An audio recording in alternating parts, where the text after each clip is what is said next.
Sir, आज आप लोगों का कार्यक्रम का है, अपना परिचय देते हुए अपने कार्यक्रम का। मैं मोहम्मद पठान प्रदेश उपाध्यक्ष और आरसी मंडल का प्रभारी हूँ। हमारे प्रदेश चेयरमैन जनाब शाहनवाज आलम जी के आदेशानुसार हम लोगों ने बड़ा अपने में मीटिंग किया है वरिष्ठ नेताओं के साथ, और ये निष्कर्ष निकला है कि उत्तर प्रदेश में जो है 20% मुसलमान हैं और 21% दलित समाज है। और हमारा टारगेट ये भी है कि अगर इंडिया गठबंधन में बहन जी भी अगर आ जाती हैं तो हम 41% पहुँच जाएंगे, क्योंकि जो भाजपा की सरकार जो 19 में बनी थी वो 39% पे ही बन गई थी, 38% पे। तो जिसको 41% वोट मिल जाएगा तो हम जो है सरकार जो है दिल्ली में बना सकते हैं। तो टारगेट ये है कि अदर बिरादरी तो है हमारे साथ, और हम दलित समाज जो हमसे हट गया था वो वापस कांग्रेस में अपने परिवार में वापस आ जाता है और हम मिल जाते हैं तो 41 हो जाएंगे, प्लस अदर छोटे मोटे लोग को और ले लेंगे 2-3% को, तो हम सरकार बनाने में कामयाब हो जाएंगे।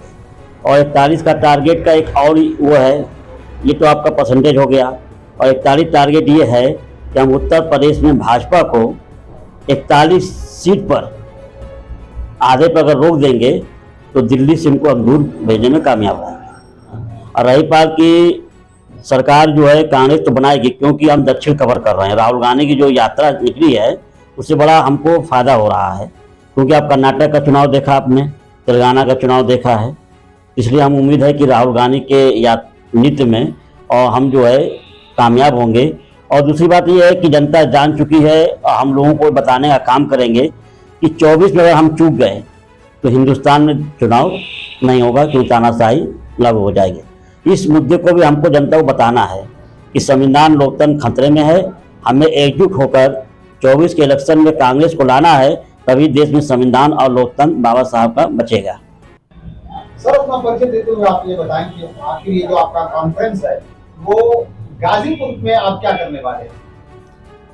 देखिए, सबसे पहले तो आप लोग का बहुत बहुत धन्यवाद जो आप लोगों ने हम लोगों को इस बीच में लेके जाने की कोशिश किया। क्या करते हैं आप लोग?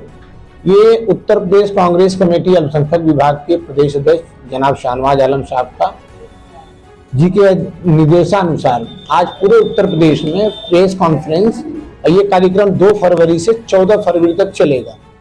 इसमें दलित और मुस्लिम को हम लोग को घर घर जाके जोड़ने का प्रयास है, ताकि दलित मुस्लिम अगर हम लोग एक साथ, अगर जैसे इंदिरा गांधी जी के समय में हम लोग दोनों साथ एक साथ थे और हम लोगों ने सरकार भी बनाई, ये सरकार बनी, उसमें भारत उस समय भाजपा सिर्फ 2 सीट पे हुआ करती थी, और हम लोगों ने ये फिर से ठान लिया कि लोग घर घर जाके उनको संदेश दिया जाएगा। ये कार्यक्रम जो है हम लोगों के लिए हित के। सर, आप उत्तर प्रदेश कांग्रेस अल्पसंख्यक कमेटी के प्रवक्ता हैं जी, इसलिए आपसे मैं 2 शब्द जानना चाहता हूं कि ये जो अभी अध्यक्ष जी ने बात किया कि हम दलित मुस्लिम समाज को जोड़ने का कार्य करते हैं, इसको आप संक्षेप में बताएं कि कैसे ये कार्य करें और कैसे अपने लक्ष्य को प्राप्त करें। जी, जैसा कि आप जानते हैं कि दलित और मुस्लिम जो है कांग्रेस का पारंपरिक वोटर रहा है, लेकिन पिछले कुछ समय से जो है अलग अलग पार्टियों में जो है ये चला गया था, और फिर से जो है चूंकि कांग्रेस यहाँ की जो है एकमात्र नेशनल पार्टी है जो कि विपक्ष में है, बीजेपी के मुकाबले में है, बाकी रीजनल पार्टियां हैं, तो हम फिर से जो है इन वोटों को जो है कांग्रेस के साथ लाना चाह रहे हैं। और इसके लिए कुछ समय पहले जो है कांग्रेस अल्पसंख्यक सेल ने जो है एक कार्यक्रम चलाया था दलित बस्तियों में लोगों से जो है संपर्क करने का, और उसका बहुत अच्छा रिस्पांस मिला। और जैसा कि मालूम है, अभी हमारे पहले के प्रवक्ताओं ने बताया कि मुस्लिम की आबादी जो है यूपी में 20% है और दलित की 21%। तो ये तो आबादी की प्रतिशत की बात हुई। उसके साथ साथ अगर यही दोनों कम्युनिटी जो है साथ आ जाती है तो बाकी कम्युनिटी ओबीसी की जो है और ब्राह्मण भी जो है आ रहे हैं वापस जो है, तो वो इसके साथ आ जाएंगे। तो जैसा कि आप जानते हैं चुनाव में जो है ये समीकरण भी देखा जाता है कम्युनिटी का, उसके हिसाब से जो है सीटें बांटी जाती हैं।